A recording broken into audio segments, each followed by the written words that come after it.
हाँ, स्वप्निल ने जो आज पदक जीता है, जब यह पदक हमें सारे देशवासियों के लिए समर्पित किया है उन्होंने।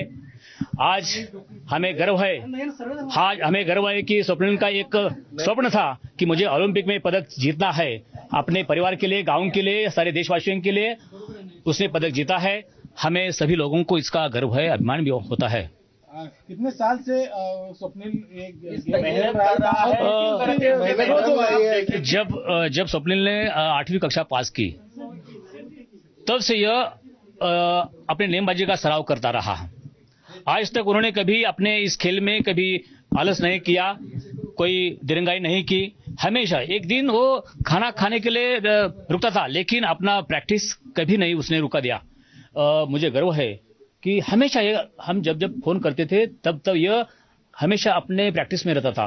अपने फायरिंग का आवाज हमें सुनने मिलता था।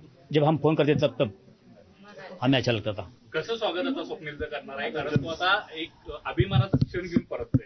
हा, आम्ही नक्कीच त्या ठिकाणी अगदी कोल्हापूरपासून त्याचं जंगी स्वागत करू आणि माझे सारे गाववाले, सारे माझे मित्र, नातेवाईक, आम्ही सगळेजण त्याचे अगदी चांगल्या प्रकारे स्वागत करू, या ठिकाणी जल्लोष करू आणि देशाचा तिरंगा ध्वज हमेशा के लिए, सिर्फ आज नहीं, हमेशा के लिए हमें ऊंचाई देंगे। For exclusive and insightful videos, subscribe to our new channel ABP Live Premium.